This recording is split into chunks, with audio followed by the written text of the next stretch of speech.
The mountains will all bow down. When you breathe, there is life. The dead raise up from the ground. We're gonna lift you higher. We're gonna give you praise. You're gonna reign forever and always. Over the fears that we're facing, over the prayers that we're praying, we know Jesus is King. Over the war that is raging, every step that we're taking, we know Jesus is King.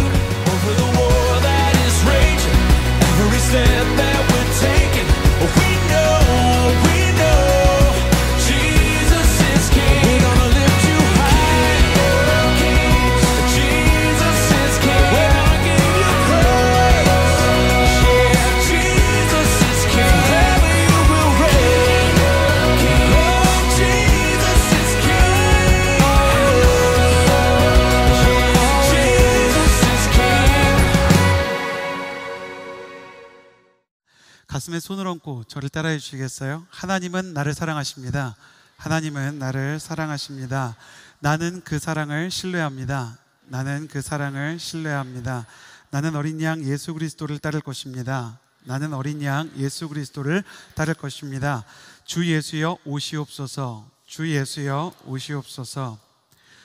여러분, 인생에서 단 하나의 축복을 구할 수 있다면 만남의 축복을 구하십시오. 저는 여러분의 인생 가운데 만남의 축복이 있게 되기를 바랍니다. 학창시절에는 좋은 스승을 만나면 성장이 있고요, 지적으로나 아니면 인격적인 성숙을 이룰 수 있죠.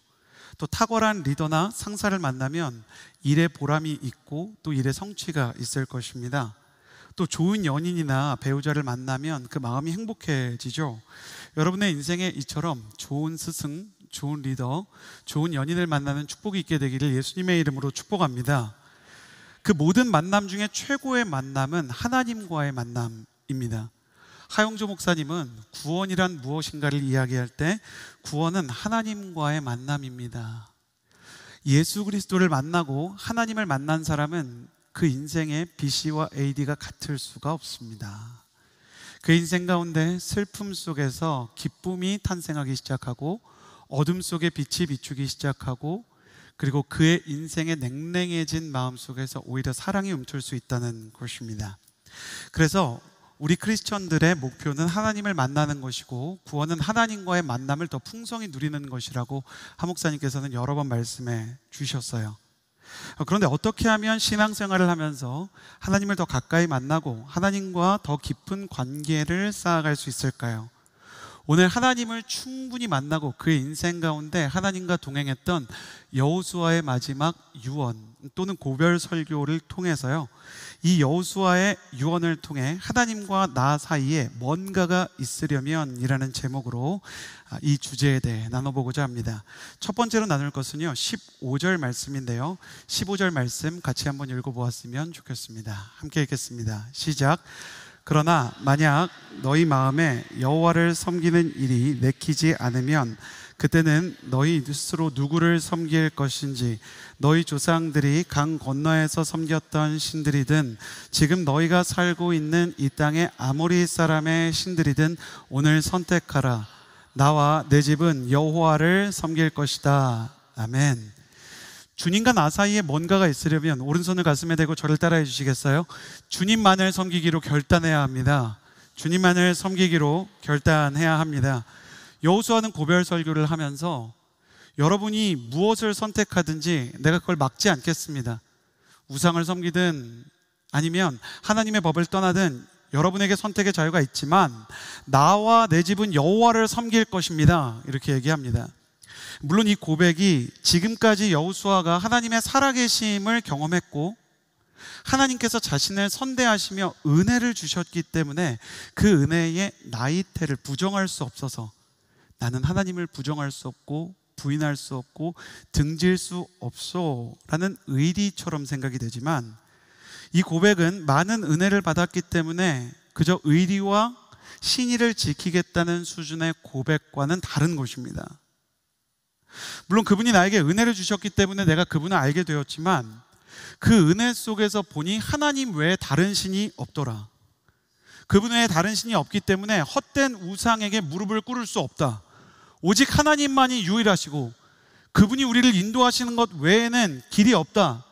나는 주님께 모든 소망을 걸었고 다른 신들이 허황된 우상이라는 것을 명확히 하고 가려고 한다 얘기하는 거예요. 저는 여호수아처럼 이 시대의 크리스천들도 우리 모두가 오직 예수 그리스도만이 유일한 길이라는 것을 마음에 새길 수 있게 되기를 예수님의 이름으로 축복합니다.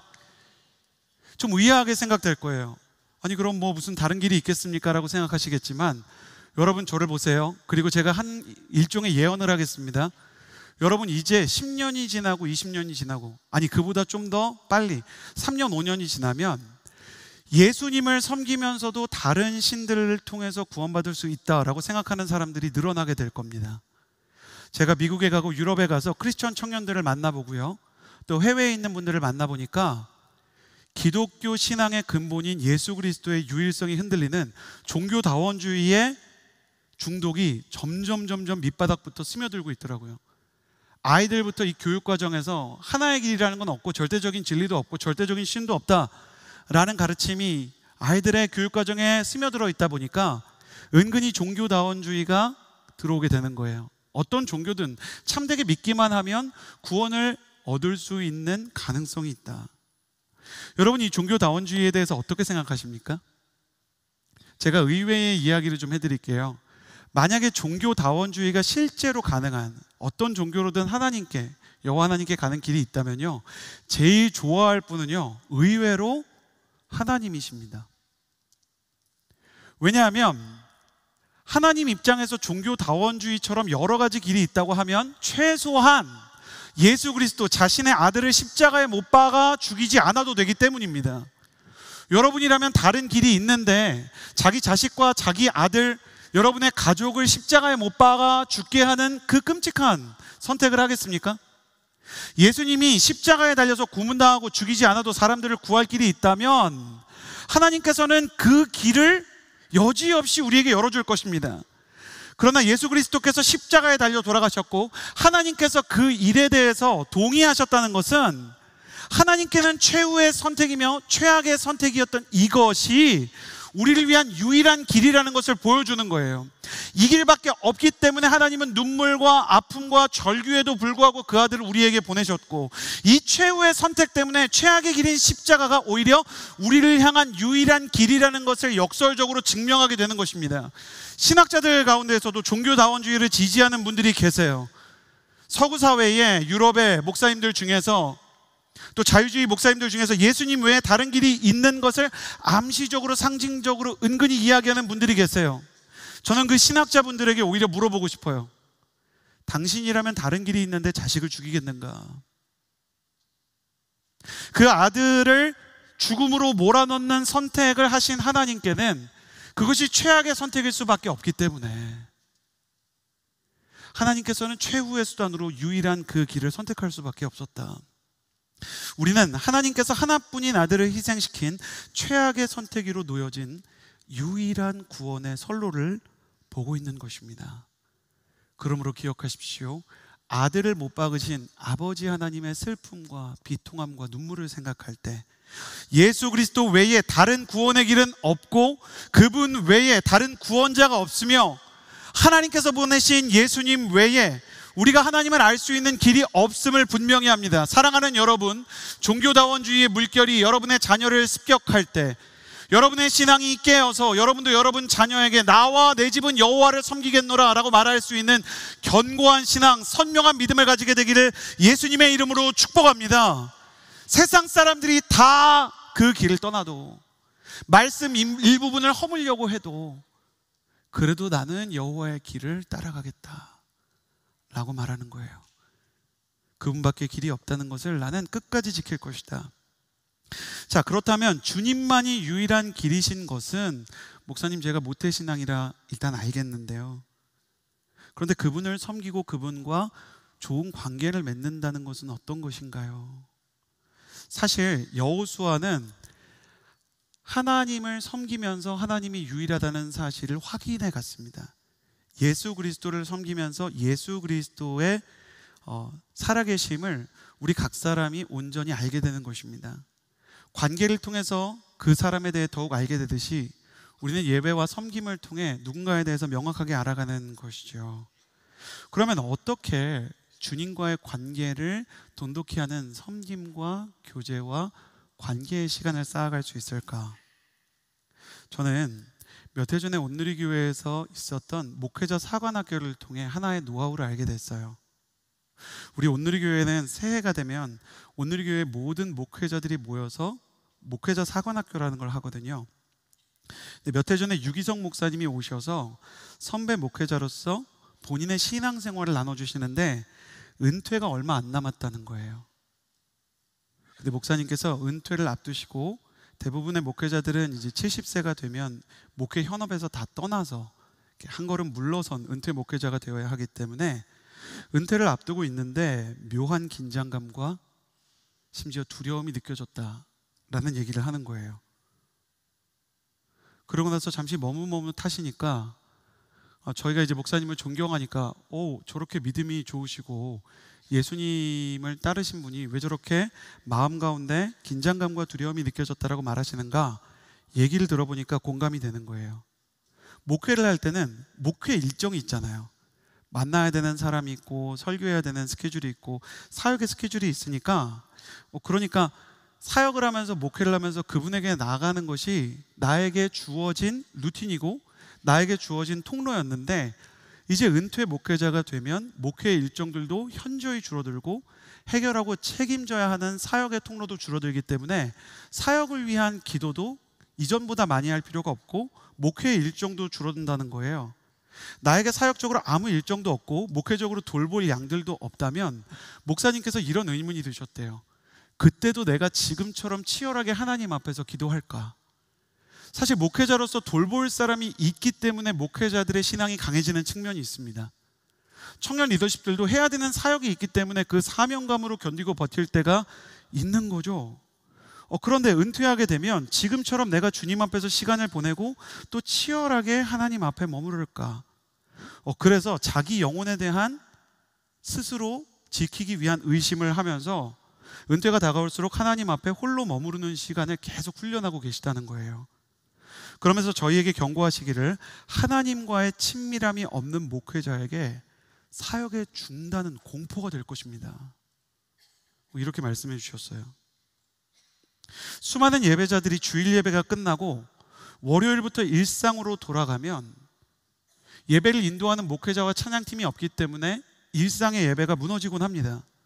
수많은 순장과 리더십들이 하나님이 주신 사역과 그리고 일상을 위해 리더십을 내려놓고 섬김의 임기가 끝나면 임무가 없어진 크기만큼 공허와 방황을 느낄 때가 있는 것입니다. 여러분은 어떻습니까? 주일 예배가 끝나고 예배당 밖으로 나간 뒤에 주님과 여러분 사이에 어떤 둘만의 시간이 있습니까? 또 리더십의 임기가 끝나고 아울리치나 사역이 끝난 뒤에 여러분은 여전히 주님 앞에서 어떻게 그 시간을 머무르며 살아가고 계십니까? 요즘 저에게 감사하게도 이제 저희가 중보기도 방으로 놓은 호라이즌 카톡방에서 이제 제 이름을 1200명 중에 찾아가지고 카톡으로 질문을 하시는 분들이 많이 생겼어요. 이 얘기를 하면서 좀 걱정이 됩니다. 질문이 더 많아질 것 같은데. 근데 질문 중에 제가 너무 반기는 질문이 있는데, 목사님, 저는 주님과 시간을 더 보내고 주님과 더 친밀해지고 싶은데 어디서부터 시작해야 될까요? 그래서 이 고민을 내시는 분들을 보니까 큐티 하는 것도 너무너무 익숙하지가 않고 말씀을 봐도 잘 모르겠대요. 그리고 기도하는 것도 쉽지 않다는 거예요. 그래서 제가 신앙생활 중에 어디서부터 시작하라고 할까 권면을 하기 위해서 저 스스로도 찾아보고 또 신앙생활을 이제 회심을 한 분들한테 전에 어디서부터 신앙생활하는 게 제일 쉬웠는지 조사를 해보니까요, 찬양을 부르는 것이 가장 하나님을 가까이 하는 데 쉽다는 것을 알게 됐어요. 이거는 찬양을 불러도 되고 찬양을 들어도 되는 것입니다. 차 안에서도 듣고 지하철이나 이동수단에서도 듣고 하루를 마무리하면서 찬양을 부르는 거예요. 제가 정말 지하철을 잘 안 타거든요. 죄송합니다. 앞으로는 좀 탈게요. 여러분이 놀라시는 것 같은데 지하철을 이렇게 잘 안 타요. 주로 차로 이동을 하는데 얼마 전에 이제 자동차를 수리를 맡겨야 돼가지고 지하철을 탔는데 어떤 분이, 그러니까 노이즈 캔슬링이겠죠. 이걸 끼고 심취하신 거예요. 근데 저는 느낄 수 있었어요. 저 사람은 크리스천이다. 왜냐하면 앉아 계신데 이러고 계시더라고요.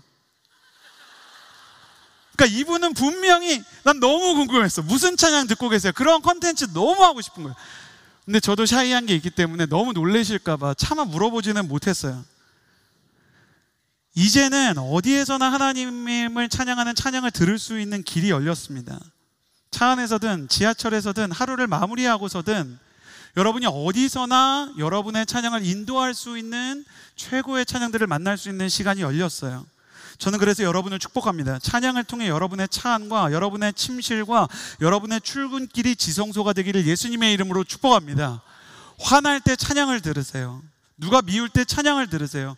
기도하다가 막힐 때 찬양을 부르세요. 여러분의 인생 가운데 정말 찬양이 가까워지길 바랍니다. 시편을 보면 시편 100편 4절에 감사함으로 그 문에 들어가고 찬양하면서 그 뜰로 들어가라 라고 기록되어 있고, 시편 22편 3절에는 이스라엘의 찬송 중에 계시는 주여 주는 거룩하시니이다 라고 기록되어 있는 것입니다. 요약하면 찬양이 하나님이 계신 곳에 문을 열고 우리가 찬양할 때 그 찬양 중에 하나님께서 그곳에 계시다는 것입니다. 그래서 2025년 마지막 주일인 12월 28일에는 이 찬양의 기쁨을 더 풍성히 누리기 위해 아이자야 61이 와서 찬양 인도를 여호수아에서 인도하기로 했고, 저희와 함께 귀한 시간을 보내기로 했어요. 아이자야 61이 보고 있습니다. 여러분이 환영해 주셔야. 아이자야 61을 부르고, 또 우리가 12월에 뮤지컬도 하고 내년에 우리 콰이어와 함께 막 칸타타 같은 것도 하고 찬양의 문화를 만들어가고 찬양의 빌드업을 쌓아가고, 이런 것들은 가장 쉬운 방법으로 주님의 임재와 주님의 사랑을 우리 인생 가운데 초청하기 원하는 것이에요. 찬양하기 원하는 마음이 여러분의 마음 가운데 임하게 되기를 예수님의 이름으로 축복합니다. 다윗이 찬양할 때 악신이 떠나고 귀신들이 그 주변에서 떠나게 된 것을 기억하십시오. 여러분이 찬양할 때 다윗의 찬양처럼 분노가 떠나고 우울이 떠나고 질병이 떠나고 마음 가운데 있는 낙심과 절망과 과거에 대한 무기력이 떠나게 되기를 예수님의 이름으로 축복합니다. 찬양의 능력을 날마다 경험하게 될지어다. 그러면서 주님 한 분만을 내가 섬기겠다, 주님만을 찬양하겠다, 오늘도 나는 찬양으로 주님을 선택하겠다, 그 마음을 굳히는 것입니다. 여러분에게 주님만을 섬기기로 결단하는 마음이 있게 되기를 바라고요. 이어서 19절에서 20절의 말씀을 같이 읽겠습니다. 19절 그리고 20절입니다. 함께 읽겠습니다. 시작. 여호수아가 백성들에게 말했습니다. 너희는 여호와를 섬길 수 없다. 그분은 거룩한 하나님이시며 질투하는 하나님이시니 너희의 허물이나 죄를 용서하지 않으실 것이다.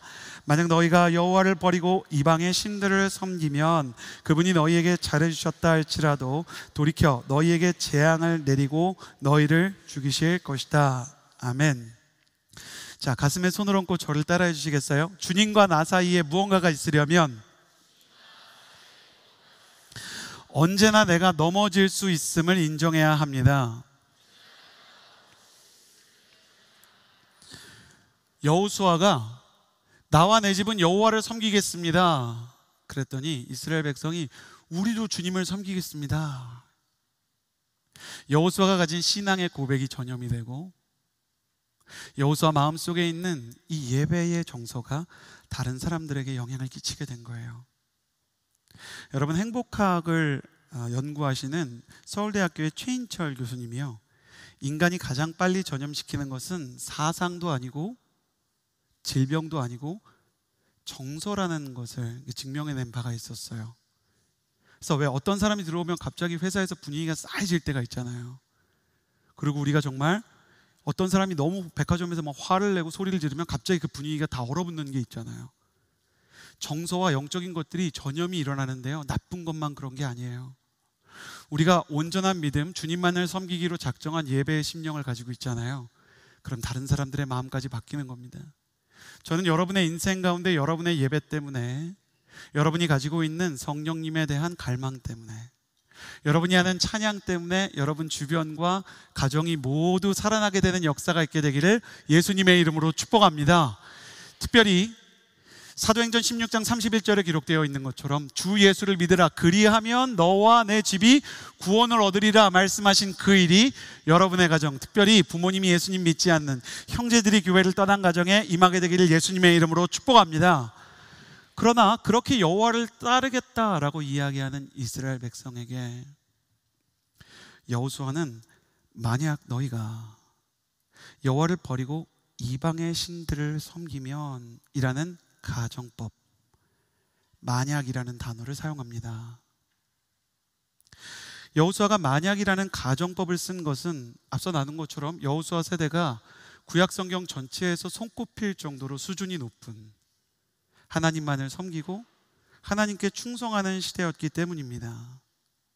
그러면 지금까지 실패하지 않았는데, 야, 너희가 지금까지 우상 안 섬긴 거 보면 너희는 정말 하나님의 사람이야, 이렇게 블레싱하고 격려할 수도 있잖아요. 아니면 고별 설교니까 지금까지 여러분과 함께 한 것이 저에게 더할 나위 없는 큰 축복이고 영광이었습니다. 황정민 씨처럼 여러분이 열심히 밥상을 차리면 제가 거기에 뭐 숟가락만 얹은 거죠, 뭐 이런 이야기를 할 수도 있지 않습니까? 근데 여호수아는 일어나지도 않은 실패에 대해, 일어나지도 않은 우상 숭배에 대해 경고를 합니다. 이렇게 하면 여호수아가 좋은 분위기를 만들어야 되는데 좋은 분위기가 깨질 수도 있고 사랑받는 리더가 되는 대신 조금 무서운 리더가 될 수도 있잖아요. 근데 여호수아는 자기가 사랑받고 분위기가 좋아지는 것보다 그들에게 꼭 필요한 말을 해야 된다고 생각하는 참 부모의 마음이 있었어요. 그의 마음속에서 꼭 전하고 싶은 것이 무엇이었냐면, 우리가 지금까지 잘해왔다고 해도 언제든 넘어질 수 있음을 잊어서는 안 된다. 하나님께서 우리에게 은혜를 주셔서 우리가 여기까지 온 것이지 우리가 대단하고 훌륭해서 여기까지 온 게 아니다. 사람에 대해서 격려와 그리고 그 사람의 헌신에 대해서 알아주는 마음이 여호수아에게도 있었지만, 영적인 긴장감을 놓치지 않도록, 교만해지지 않도록 그들을 독려하는 여호수아의 모습 속에서 귀한 것을 깨달아요. 1994년에 어떤 금요일에요, 오전 7시 38분이에요. 금요일 오전 7시 38분이면 직장인들이 제일 많이 이제 출퇴근할 때 아닙니까? 직장인들이 출퇴근을 하면서 한강다리를 이용하고 있었는데 어느 금요일에 충격적인 사고가 일어났어요. 그것은 사진으로 보여드리겠지만 성수대교의 상판 하나가 갑자기 무너져서 밑으로 45m 정도의 길이가 되는 상판이 밑으로 떨어져 버린 거예요. 그래서 이 상판 위로 달리고 있던, 이 상판 위에 이제 출근 시간이기 때문에 대부분 이게 빠른 속도로 갈 수 없었던 차들이요, 같이 추락을 했고 떨어지면서 다리에서 오는 이중 충격으로요, 운전자와 동승자 32명이 거의 즉시 목숨을 잃었습니다. 대체 왜 이런 참사가 일어났는가? 이 성수대교 참사를 조사하던 결과 한강 다리가 무너진 것은 작은 연결고리 핀 하나 때문이었어요. 다리를 연결하던 연결핀에 균열이 생기기 시작했고, 수년 전부터 여기 균열이 있네를 많은 작업자들과 공무원들이 보았지만 관리자들은 뭐 이 작은 핀 하나가 뭐 무슨 문제가 있겠어, 그러고 구태여 일 만들지 말자, 예산도 들고 인력도 써야 되고 그럼 인건비도 드니까, 그럼 리더들이 세금 더 들어가면 좀 좋아하지 않으니까 방심하면서 보수를 미루고 보고도 하지 않았던 것입니다.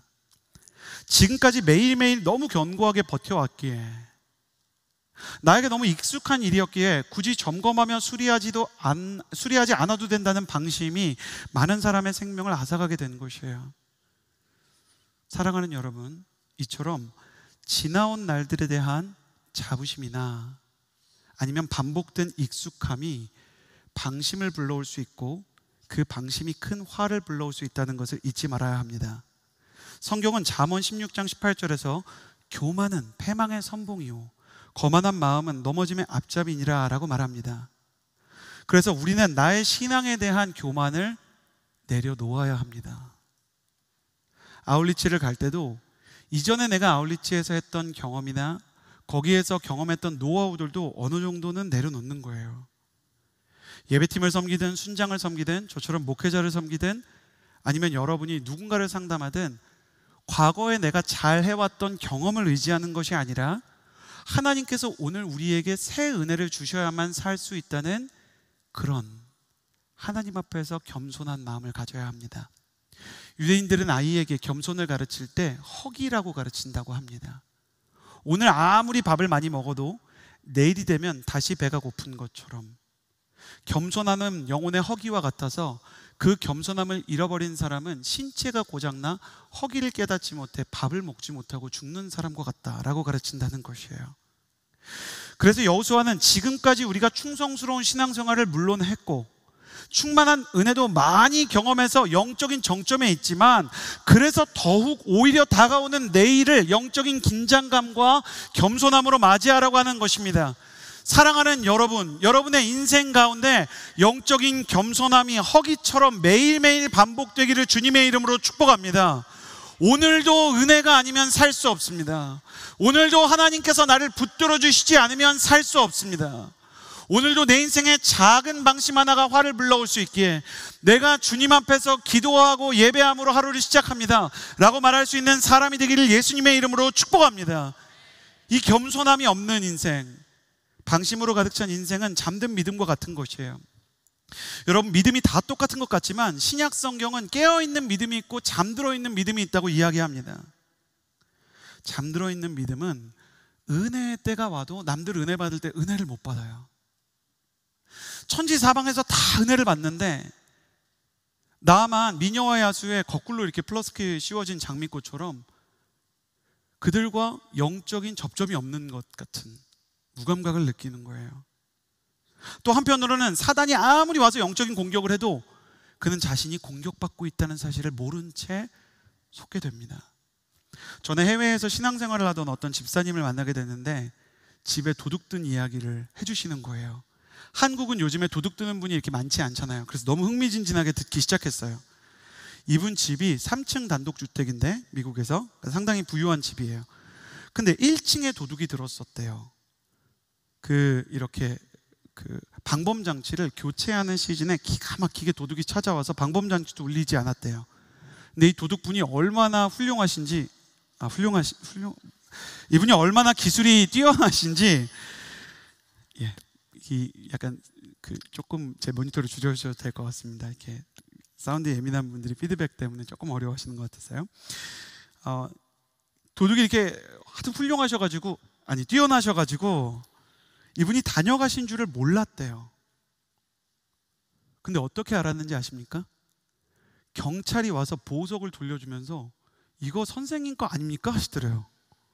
경찰이 똑똑똑하고.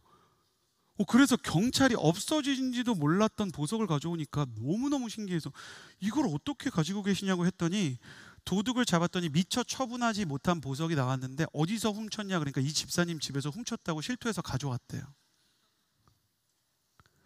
그래서 이 집사님이 깨달은 게 있었대요. 야, 도둑이 왔다가도 모를 수가 있구나. 그런데 이 집사님이 신앙이 좋은 분이었어요. 그분이 기도를 하고 예배를 드리면서 도둑이 왔다가도 모르는 사람이 있을 수 있는 것처럼 사단이 왔다가도 모르는 믿음이 있을 수 있겠구나. 내 마음속에서 내가 가졌던 미움이 내 것이라고 생각했는데 사단이 심은 것일 수 있고, 내가 받아야 하는 은혜가 있었는데 받지 못했다면 사단이 그것을 방해했을 수 있겠구나. 그러면서 이분이 믿음이 좋으셔서 정말 무릎 꿇고 기도하며 이렇게 하나님께 부르짖었다는 거예요. 하나님, 나의 잠든 믿음을 깨워주셔서 뭐 하나도 도둑질해가지 못하도록, 사단이 우리 교회에서나 우리 가정에서나 내 마음에서 어떤 것도 도둑질해가지 못하도록 주님 나를 지켜주십시오 기도하기 시작했어요. 그렇다면 이 잠든 믿음에서 벗어나기 위해서 우리가 어떻게 해야 할까? 이 집사님이 한 게 맞는 거예요. 자, 마가복음 14장 38절을 보면 예수님께서 깨어있는 방법에 대해서 이렇게 말씀하세요. 같이 읽어볼까요? 시작. 시험에 들지 않도록 깨어서 기도하라. 마음은 간절한데 육신이 약하구나. 자, 누가복음 21장 36절에도 이렇게 말씀하십니다. 같이 읽겠습니다. 시작. 그러므로 너희는 앞으로 일어날 이 모든 일을 피하고 또 인자 앞에 설 수 있도록 기도하면서 항상 깨어있으라. 골로새서 4장 2절 함께 읽겠습니다. 시작. 항상 기도에 힘쓰고 기도 가운데 감사함으로 깨어있으십시오. 아멘. 우리가 기도할 때 우리의 영혼이 깨어난다는 것입니다. 할렐루야. 기도로 깨어나는 하나님의 사람들이 될지어다. 이 설교 끝나면 기도할 건데 볼 겁니다. 같이 기도하는지. 약간 농담이고요. 여러분의 인생 가운데 그러나 기도에 깨어나는 각성의 은혜가 있게 되기를 바라요. 어떤 분이 저한테 목사님, 왜 그렇게 감정적인 자꾸 일을 시키십니까? 설교 끝나면 왜 자꾸 이렇게 일어나서 기도하자 그러고 주여 이렇게 부르짖고 기도하자고 합니까? 그래서 제가 설명드렸어요. 오해가 있는 것 같군요. 감정적인 결단이 아니고 영적인 것도 아니고 육체적인 결단입니다. 그러니까 그분이 무슨 육체적인 결단이냐, 저랑 이제 카카오톡을 이렇게 주고받게 됐는데, 여러분 기도를 뜨겁게 못할 수 있잖아요. 근데 그 사람이 일어나는 건 할 수 있는 일인 겁니다. 주여라고 부르짖는 거는 모두가 할 수 있는 일인 거예요. 예전에 제가 오살리 기도원에 가서 기도가 한번 크게 열린 은혜가 있었고 은사가 임하는 적이 있었는데, 조용기 목사님께서 기도를 이렇게 인도하다가 그날 이렇게 기도가, 원래 오살리 기도원이 항상 뜨거운데 그날은 이상하게 사람이 많은데도 이제 기도가 뜨겁지가 않은 거예요. 그러니까 조용기 목사님이 갑자기 일어나 보래요. 설교 중간에 이제 기도할 건데 일어나 보라 그러더니 점프를 10번만 크게 해보라는 거예요. 이상하잖아요. 2단 같잖아요. 여러분 갑자기 막 점프했다니까요. 갑자기. 조용기 목사님이 점프하라니까 점프하는 사람도 있고 안 하는 사람도 있고 진짜 해야 되나 약간 이런 거예요. 안심하세요. 오늘 그거 시키진 않을 겁니다. 근데 조용기 목사님 그런 말씀을 하시는 거예요. 여러분 기도를 할 수 없을 때는 목회자가 시키는 것부터 해보는 것이 중요합니다. 주여 3창 해보세요. 안 되면 주여를 10번이라도 부르세요. 그러면서 시편 말씀 몇 개를 지정해주고 그걸 그냥 큰 소리로 읽으라고 하셨어요. 그게 내 기도가 되게. 근데 제가 그 시편을 읽고 막 점프 뛰고 하다가 시키는 대로 하다가 은혜를 받았는데, 그거는 목회자가 시키는 권위에 순종해서가 아니라 내가 할 수 있는 일을 해서 하나님께서 은혜를 주신다는 걸 알게 됐어요. 할 수 없는 일은 어쩔 수 없는 겁니다. 근데 할 수 있는 일은 다 같이 할 수 있는 것이죠. 여러분 기도를 처음부터 뜨겁게 할 수 있는 사람은 없어요. 여러분 오늘 만약에 여러분이 뜨겁게 기도할 수 없으면 시편 23편이나 기억하세요? 91편이나 혹은 103편과 같은 시편을 여러분이 읽으면서 그냥 크게 읽으면 하나님께 이 기도가 응답되게 해달라고 기도하세요. 예배에 대해서 갈망이 있는 사람은 27편 같은 시편도 좋아요. 그냥 말씀이라도 붙들고 이 말씀이 응답되게 해주십시오 해보는 거예요.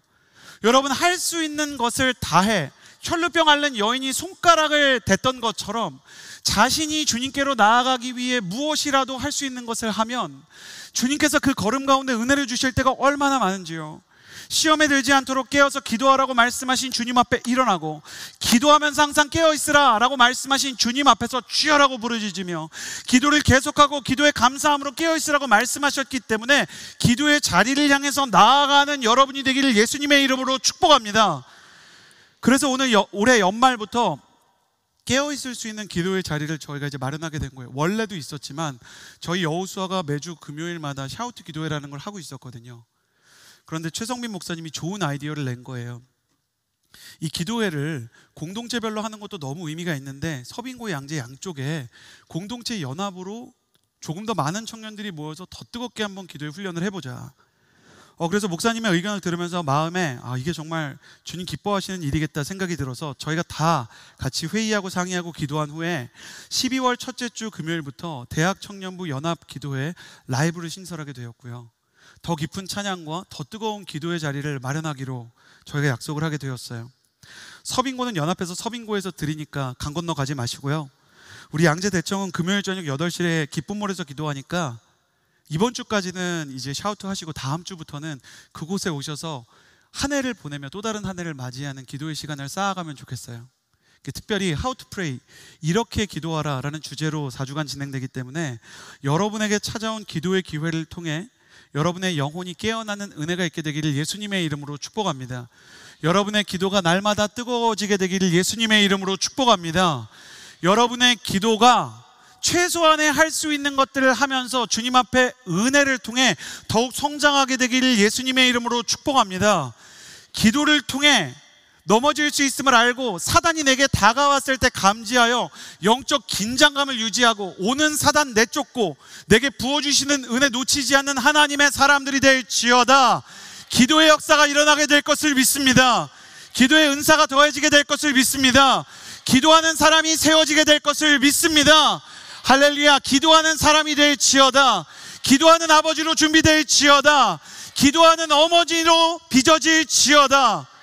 주님이 기뻐하시는 이 기도의 역사를 통해 언제나 넘어질 수 있는 나 자신에 대한 방심을 뒤로하고 영적으로 깨어 준비된 사람이 되는 것입니다. 이어서 23절의 말씀을 같이 읽겠습니다. 23절 같이 읽겠습니다. 시작. 여호수아가 말했습니다. 그렇다면 너희 가운데 있는 이방신들을 없애버리고 너희 마음을 이스라엘의 하나님 여호와께로 돌려라. 가슴에 손을 얹고 저를 따라해 주시겠어요? 주님과 나 사이에 무언가 있으려면 사랑의 집중력을 배워야 합니다. 여호수아는 그들이 넘어질 수 있기 때문에 항상 이방신을 버리고 마음을 여호와께 돌리는 태도를 가져야 한다라고 말합니다.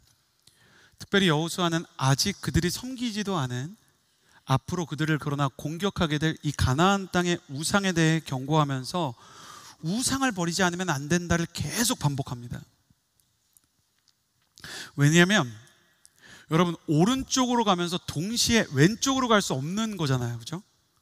사람이 동쪽으로 가면서 동시에 서쪽으로 갈 수 없는 것처럼 하나님과 우상을 동시에 섬길 수 없기 때문에 그런 겁니다. 우상을 버리지 않고는 주님을 선택할 수가 없는 것이죠. 여러분, 꼭 기억하셔야 되는 청년의 시기에 이 사랑의 명확한 성경적 가르침은 사랑은 집중력이라는 것입니다. 가슴에 손을 얹고 저를 따라해 보시겠어요? 사랑은 집중력입니다.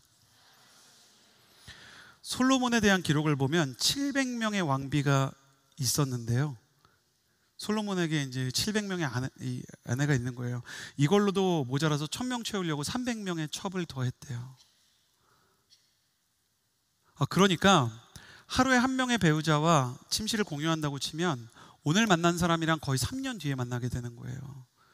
이 얘기를 듣더니 제가 대학부 때 한번 이 얘기를 했는데 이 얘기를 듣고 있던 제 아들이 크게 웃더군요.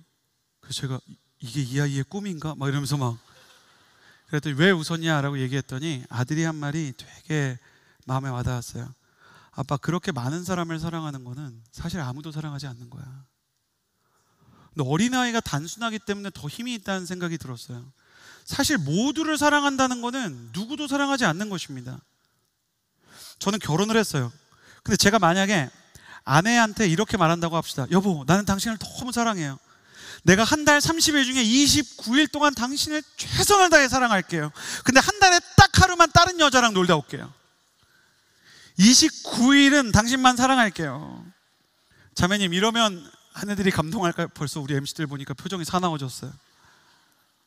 말이 됩니까? 한 달에 하루면 3%니까 아내는 그 정도는 괜찮죠. 97%나 100%나 아니잖아요. 결혼을 한다는 것은, 제가 어제도 결혼식에 2번 참석을 했지만 내 배우자 외에 다른 이성을 철저하게 배제한다는 의미입니다. 다시요, 사랑은 집중력입니다. 하나만 선택하는 거예요. 한 사람을 향한 집중력이 없으면 온전한 가정을 세울 수 없는 거예요. 제가요, 놀랍게도 대학 청년부 사역만 15년 넘게 했습니다. 15년 동안 많은 게 바뀌었어요. 스마트폰도 생겼고요, 여러분, AI도 생겼어요. 그리고 대학 청년부를 하는 동안 많은 공동체가 또 세워지기도 했어요. 근데 변하지 않는 게 있어요. 사랑이 많은 분들이 계세요.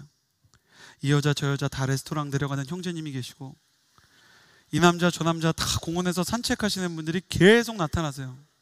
막 아울리치 도중에도 멈추지 않으세요. 아울리치 도중에도 밤에 갑자기 막 부산이나 제주도 같은 데 가면 밤에 같이 바다 보러 가자 그러고, 그래서 막 사라지세요. 막 그런 일들이 나타나는데 그게 처음이 아닌 거예요.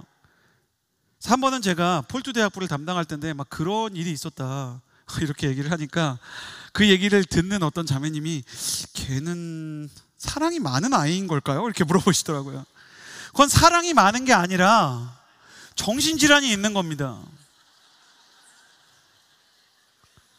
한 사람으로 뭔가 채워지지 않는 사랑이란 이름에 중독과 집착이 있는 거예요.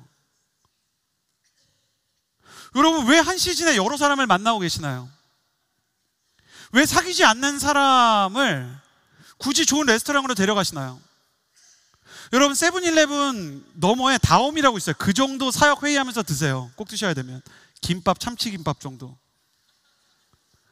근데 막 코스 요리 시켜주고 우리는 아무 사이도 아니다. 한밤중에 한강을 일주일에 한 번씩 3주를 걸어놓고 우리는 아무 사이도 아니다.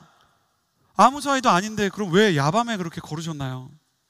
썸을 여러 명이랑 타시는 분들 그러다 가랑이 찢어집니다. 여러분 계속 그렇게 살면 여러분의 배우자가 솔로몬 같은 사람 만나게 될 거예요. 이게 맞습니까?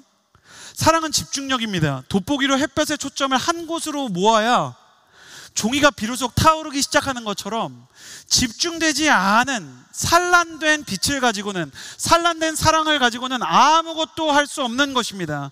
하나님을 향한 사랑 역시 집중력이어야 합니다. 아무것도 버리지 않은 사람은 사실은 하나님을 사랑하지 않는 사람이에요. 그렇다면 당신은 무엇을 버려야 합니까? 제가 두 가지 얘기할게요. 첫 번째는 야 그런 일이 있냐 하실 거예요. 제가 첫 번째로 얘기할 것은요, 여러분 좀 놀라실 거예요. 여호수아 청년부 여러분, 장난으로라도 무속신앙에 참여하지 마십시오. 제가 이런 얘기를 할 필요가 있을까라는 생각을 했는데요, 목회데이터 연구소의 이용근 대표님이라는 분이 계세요.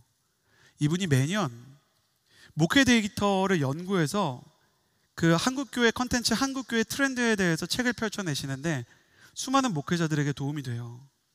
그래서 이 책이 정말 광범위한 조사를 하거든요. 이분이 조사를 하시면서 한국 유튜브를 일단 조사해 보니까 무당 관련 채널이 1364개, 사주 채널이 673개, 타로가 1641개가 있었다고 합니다. 직업적 무속인 수가 몇 명인지 아세요? 직업이 무속인인 분이 80만 명이에요. 영국 이코노미스트에서는 한국의 점술시장과 무속시장은 5천억 규모라고 분석했어요. 5천억 규모. 한 해에 거기서 5천억이 돌아다닌대요. 자, 세상이 이렇다는 것은 충격이 아니었는데요. 자, 보세요. 일반 국민 중에 무당이나 사주나 점집이나 타로 같은 무속신앙을 사용하는 사람이 무려 전 국민 중에 40%랍니다. 그 소프트하게라도 이제 그 사주팔자 같은 걸 이렇게 보는 거죠. 더 놀라운 걸 얘기해 드릴게요. 이제부터 들으세요. 기독교인 중에 20%가 무속을 사용한다는 통계가 정확도 높게 나왔습니다. 더 놀라운 것은 이 20% 중에 절반인 10%는 점을 보고 사주 보고 타로 보는 거에 대해서 신앙적으로 아무 거리낌이 없대요. 여러분, 이게 영적인 솔로몬이고 영적인 불륜 상태입니다. 여러분, 우리가 연애하는데 자매 여러분 한번 생각해 보세요. 형제들끼리 모여서 아이 별일 아니야, 클럽 가서 그냥 여자랑 얘기만 한 거야, 이걸 좋아하는 사람이 어디 있습니까? 형제 여러분, 아니야 아는 오빠랑 그냥 친한 오빠고, 남사친 같은 오빠고, 우리 어릴 때부터 아주 소꿉친구처럼 지난 오빠인데 둘이서 월미도 여행 좀 갔다 올게, 1박 2일로. 이걸 괜찮다고 할 사람이 어딨나요? 난 너를 사랑한다니까.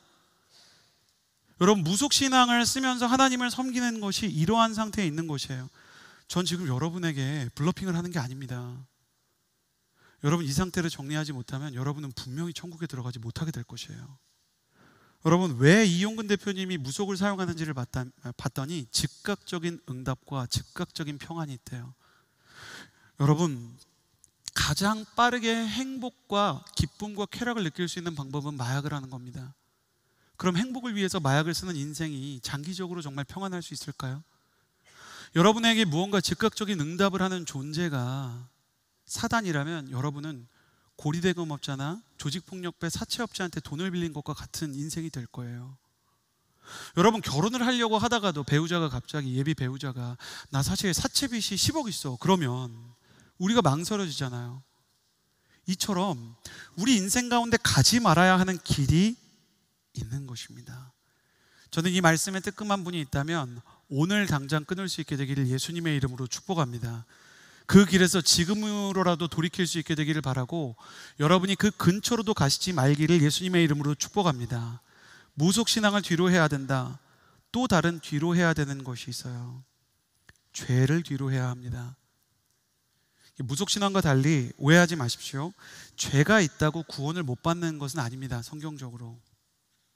그러나 죄라는 것은 기본적으로 하나님이 미워하시는 것이죠. 하나님을 사랑하게 될수록 하나님을 사랑하기 때문에 하나님이 싫어하시는 것을 안 하게 되는 것이 정상적인 겁니다. 왜냐하면 상대가 원하는 것을 해주는 것도 사랑이지만 상대가 원하지 않는 것을 하지 않는 것도 사랑이기 때문이에요. 아무리 로맨틱한 이벤트를 많이 해도 거짓말을 너무 많이 하면 그 연인과 결혼 관계로 갈 수 없는 것처럼 하지 말아야 될 일을 하지 않는 사랑을 배워야 되는 거예요. 그래서 성경은 이 죄에 대해서 이야기할 때마다 돌이키라라는 표현을 합니다. 돌이키라. 여러분, 돌이킨다는 것은 이렇게 한 방향으로 걸어가다가 그 방향을 바꾸는 건데요. 이렇게 한번 생각해 볼게요. 이렇게 한번 생각해 봅시다. 여러분이 강대상이 있는 곳이 하나님께서 내가 지금 이 정도 수준에 있었으면 좋겠다라고 생각하는 곳이고, 더 깊은 단계가 저쪽으로 가는 거라고 해볼게요. 근데 우리가 반대로 갔어요. 죄를 지으면서 하나님이 기뻐하시지 않는 방향으로 가서요, 우리가 죄된 길을 가고 있으면 하나님이 뭐라고 말씀하시냐면 돌이키라 그러잖아요. 그러면 우리가 돌이켜도 사실은 하나님이 기대하는 지점과는 멀리 있는 거죠. 그런데도 불구하고 하나님은 저기까지 가지 못한 지금 추락한 우리를 사랑하는 거예요. 왜냐하면 이 자리에서 돌이켜서 밑바닥이지만 하나님을 향해 오르막길로 가고 있으니까요. 내가 지금 있는 영적인 수준이라는 위치를 중요하게 생각하는 것은 율법이고요, 내 영적의 위치와 수준에 대한 그 점수가 아니라 가고 있는 방향을 보는 것은 복음이에요. 복음은 그래서 가장 연약한 순간에도 우리와 항상 하나님의 함께하심을 느끼게 할 수 있는 축복인 것입니다.